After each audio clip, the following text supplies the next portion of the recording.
Hey guys, welcome back to my channel. I'm about to film for you all a review on my Bondi Sands fake tan. This was requested in my January favourites. I mentioned it and a few of you were like, could you do a review? And I mentioned that I would do one anyway, so that's what I'm going to be filming. Before I jump into the review, I just wanted to let you guys know about my Instagram account. I will leave the links below. I've mentioned it a few times, but I do have an Instagram account for you guys. It's not going to focus, but this is the page. And the reason I want you guys to follow me in there is just because I post updates on there, which I don't actually post on this channel. So my two new MAC lipsticks, I've done a little post on. And then the other day I bought this amazing face mask from Lush, which I've done a little post on too, so I will link that below if you guys want to go check that out and basically hear any new things that I don't mention on this channel. But onto the video, and it is going to be my Bondi Sands review and also a comparison with the Saint-Tropez products. I have got a bag full of tanning products here. It is huge, looks like this, and it's disgusting because it's covered in fake tan, which has leaked all over the bag, so apologies for that. I've also got 3 mitts here, which I will go through in a minute, and a brush, which I want to talk about. But before we get onto that, I want to start by talking about the Bondi Sands tan. I will insert clips throughout this video, how I sort of apply it and things like that. But just quickly a little review. I bought this from Superdrug. I believe it was on offer when I purchased it. And I saw it on offer again yesterday, so I think they have this product on offer quite frequently. I picked it up because I normally tend to use the Saint-Tropez Mousse Fake Tans. This is a little mini one in, I think it's medium. And then this is a slightly larger bottle of the mousse in dark. So those are the two Saint-Tropez products that I use. But I feel they're very expensive, so I wanted to try sort of a cheap alternative. I've tried St. Moritz before. I could do a video on that if you guys are interested, but I actually prefer this. I really like this more than St. Moritz. I would say it's on par with Saint-Tropez, which is amazing if you want a affordable alternative to something like that, or if you just want a affordable fake tan. And the other massive plus I find with the Bondi Sands product is that it smells of coconuts. It smells of coconuts. Which is so nice because I hate that sort of biscuit smell that you get with normal fake tans. Saint-Tropez isn't awful, you don't get a horrendous biscuit scent, but more so than the Bondi Sands, this actually smells nice rather than a disgusting fake tan. Now the one I have here is in light to medium. I know they do a darker one which I want to get my hands on because I'm a fake tan addict. So yeah, I want to get my hands on the slightly darker one, but the light one is so nice. I'm obsessed with it. This is a mousse formula. I think they do a lotion formula if you prefer that. The reason I like mousses is because they're much more forgiving, I find. If you make a mistake, you can sort of buff it away, whereas sometimes with lotions you don't realise that it's a bit streaky, or you've got a dodgy patch on your arm or something until you've woken up the next morning. So that's why I personally prefer mousses, because I'm a little bit clumsy when I apply my fake tan. However, the thing I absolutely loved about Saint-Tropez was their spray bottle formula. Now, I'm yet to see if Bondi Sands do this. I don't believe they do yet. The reason I loved the spray bottle formula is because I actually like to use this sort of tan. I just like to use it all over my body and just sort of spray it on quickly, and that was the really nice thing about this product. However, this is so expensive and it goes so quickly. So the Saint-Tropez self tan spray I love, but I wouldn't repurchase just purely because it runs out so quick. So that's why I've stuck to the mousses, which do last me a really long time. The only difference I find between the Bondi Sands tan and the Saint-Tropez tan that might be a bit of a deal breaker for you guys is the Saint-Tropez, if you're a tanning addict you might already know this, but the Saint-Tropez colouring has a green undertone, which I know sounds really scary, but it's not. You want a tan that has a green undertone because that's going to give you more of a natural glow rather than an orange Oompa Loompa sort of look. So that's sort of a plus with the Saint-Tropez. You do need to wash the dark one off and the light one the next morning. I literally just apply it in the evening, put a baggy loose t-shirt on. Same with the Bondi Sands, I do this with all my fake tans. Go to sleep, Both of these have been great. They've not come off on my sheets, if you guys are wondering. I know that can be really irritating. These have not come off on my sheets. So yeah, go to sleep, wake up the next morning, and then shower it off, and you should be good to go.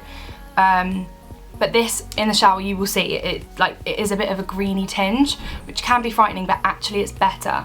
So that's kind of a plus with this. This one does still have sort of an orange-based undertone, but it is not orange whatsoever. I'm going to show you guys a few clips of me applying the fake tan in a bit, and you can see sort of the colouring of it, but it's really not orange. I mean, I put this on a few weeks ago, so it has sort of washed off now, but it really, trust me, does not leave you orange. This is definitely going to be my new fake tanning obsession. I might even phase out all my Sanchez products and just use this from now on. I want to try the rest of the Bondi Sands range so badly. I know they do like a lasting tan moisturizer and the dark tan and the lotions. I want to try it all. Once I've tried one thing and I love it, I want to try the whole range. So I really recommend this for you guys. I tried to do a bit of a comparison with the Sanchez because I know that Sanchez is kind of renowned, I guess, for being one of the best fake tanners. So I wanted to kind of do a bit of a comparison for you guys and say that this is just as great, honestly. And for the price, really is just as good. So big thumbs up for this. I absolutely love this. Now let's move on to how I apply my tan. Okay, so the first thing that you want to start off with when applying your tan is getting in the shower before, and you want to shave your legs, shave your armpits, shave whatever. You want, when you're applying fake tan, you want a smooth base for the product to apply. You don't want like sort of a really prickly base, just because what will happen is the tan will sort of hold on to all those areas, and then you're not going to get like an even look to the skin. So that's the first thing I would recommend. The second thing I would really recommend is using a exfoliant. The one I've got here is Ocean Salt by Lush, and it looks like this. This is quite, I guess, an abrasive one. I guess it's not too bad. It looks like this. Smells amazing, like literally smells amazing. I love this sort of smell. It's so good.